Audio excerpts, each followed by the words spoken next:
Hello दोस्तों, एक बार फिर आपका स्वागत है नेवी ASSR 2021 एग्ज़ाम के इस क्लास में, जिसमें आज हम भारत के पड़ोसी देश में क्लास 4 लेके आए हैं, जिसमें आज हम नेपाल कंप्लीट करवाएंगे।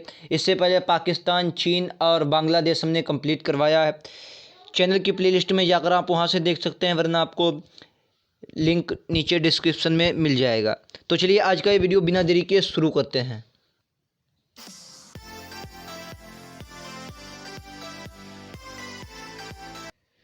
तो चलिए दोस्तों, आज हम नेपाल शुरू करेंगे।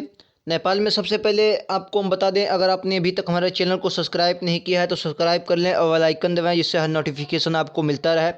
नेवी SSR-A एग्ज़ाम के लिए हम आपके फिजिक्स और GS से वीडियो लेके आते रहते हैं, जो आपके एग्ज़ाम के लिए इम्पोर्टेंट हैं।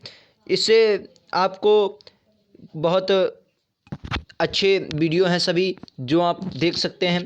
और एयरफोर्स की हमने मैथ शुरू की है भी, उसमें आपके LCM SCF का एक पार्ट और प्रतिशत का एक वीडियो पड़ चुका है। वहाँ से आप अगर एयरफोर्स की तैयारी कर रहे हैं वहाँ से देख सकते हैं। तो चलिए आज का ये वीडियो शुरू करते हैं। सबसे पहले हम नेपाल की सीमावर्ती राज्य जो भारत के हैं उनकी बात करते हैं, जो आपके एग्ज़ाम में ज़्यादातर यहाँ से क्वेश्चन पूछा जाता है कि नेपाल से भारत के कौन से राज्य टच करते हैं।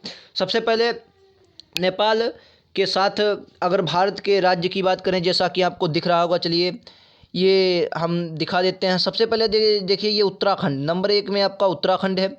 नंबर 1 में आपका उत्तराखंड है। नंबर 2 में उसके बाद आपका ये रहा, आपका अपना यूपी है, यहाँ पर तक यूपी लगता है। उसके बाद ये सीमा आपकी बिहार से लगती है।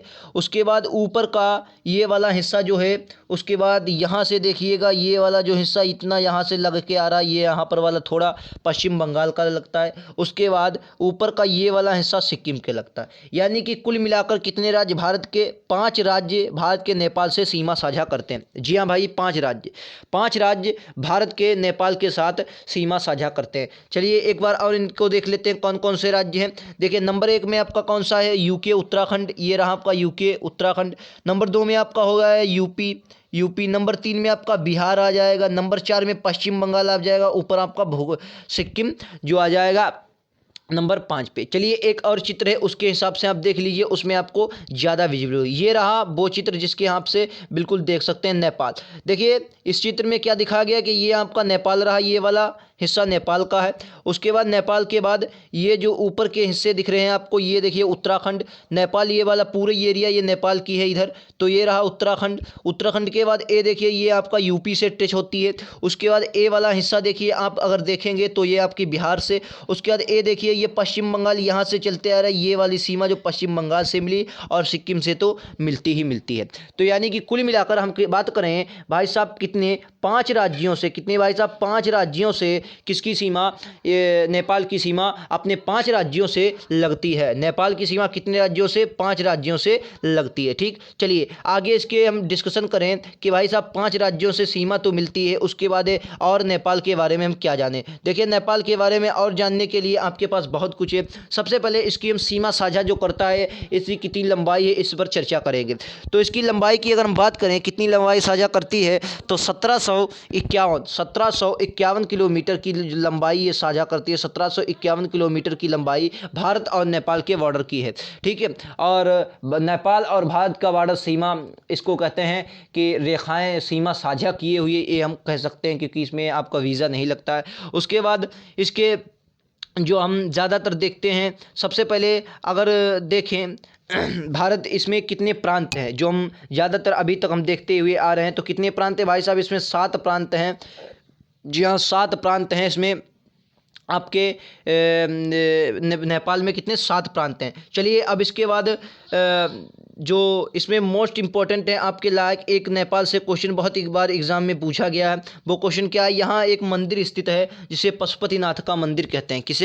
कौन सा मंदिर स्थित है, पशुपतिनाथ का, पशुपतिनाथ का मंदिर यहाँ स्थित है। पशुपतिनाथ का मंदिर काहे के लिए पशुपतिनाथ का कहाँ आपको मिलेगा? ये काठमांडू, काठमांडू जो नेपाल की राजधानी है, काठमांडू, काठमांडू नेपाल में ये आपका स्थित है। ये आपके एग्जाम में बहुत बार पूछा गया क्वेश्चन है। उसके बाद आगे अगर हम इसकी चर्चा करें तो इसके राष्ट्र प्रतीक की बात कर लें, लेकिन आपको याद रखना है स्वतंत्रता दिवस, इसका कोई स्वतंत्रता दिवस नहीं, क्योंकि ये अभी तक आपका किसी भी देश का गुलाम नहीं बना है, तो इसका कोई स्वतंत्रता दिवस नहीं है। उसके बाद इसके राष्ट्रगान की बात करेंगे, जरूर करेंगे। आपके एग्जाम में जो सबसे अजीब नाम आए तो वो दो ही के होंगे, या तो आपका नेपाल का होगा, या तो आपका ये नेपाल का होगा, या आपका चीन का होगा। चलिए नेपाल का सबसे पहले देखते हैं, नेपाल का कौन सा है? तो नेपाल का आपका है सरमोथुंगा फुल्का। जी हाँ, याद रखना है आपको, सरमोथुंगा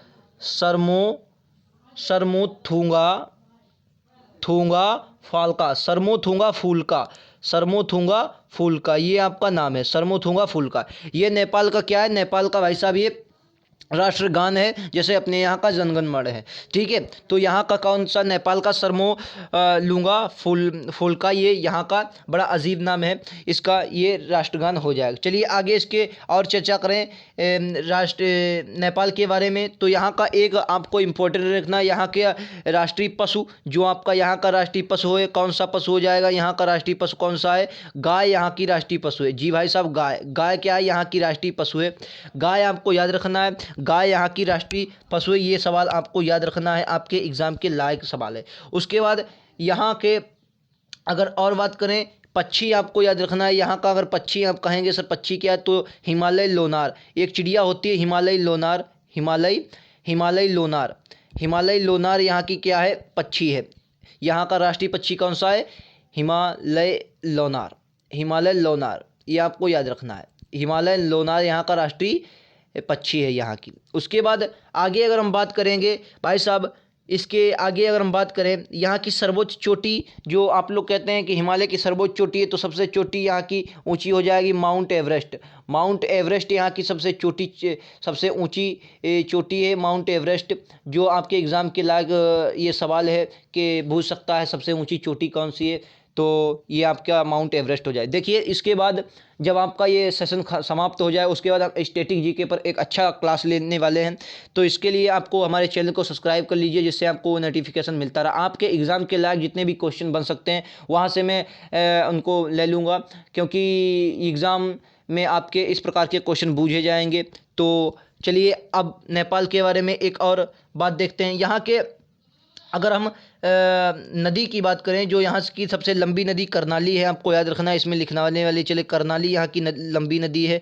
ये एक बार एग्जाम में पूछा गया था कि नेपाल की सबसे लंबी नदी कौन सी? कर्णाली यहाँ की सबसे लंबी नदी है। और एक मोस्ट इम्पोर्टेंट है यहाँ का खेल बूझ लिए, तो वॉलीबॉल यहाँ का खेल है। वॉलीबॉल और कुछ कारणोंवश यहाँ का वॉलीबॉल नहीं भी देते हैं। एक और खेल है, उस नाम नहीं मुझे याद आ रहा है, वो भी किसी बुक में दे देते हैं और किसी बुक में वॉलीबॉल दे देते हैं। वैसे ज़्यादातर आपको एग्ज़ाम में वॉलीबॉल ही देखने को मिलेगा। नेपाल का राष्ट्रीय खेल और ये श्रीलंका का भी राष्ट्रीय खेल वॉलीबॉल है, ठीक है। उसके बाद आगे चलते हैं, आपका देखते हैं अगला क्वेश्चन कौन सा है। तो अगला क्वेश्चन जो है आपका है, या आपको जो आपके सिलेबस के अनुसार है, इस पर हम एक वीडियो बनाएंगे, जो होता है रक्षा अभ्यास सबसे इम्पोर्टेंट आपका है। किस देश के साथ कितने भारत के रक्षा अभ्यास होते हैं वो। लेकिन नेपाल के साथ अभी हम चर्चा कर रहे हैं, तो नेपाल के साथ हम देखेंगे कितने हैं। तो नेपाल के साथ आपका जो रक्षा अभ्यास होता है एक रक्षा अभ्यास होता है। तो आप कहेंगे कौन सा होता है, तो मैं कहूँगा भाई साहब यहाँ एक ही होता है, वो अपनी आर्मी सेना के साथ होता है।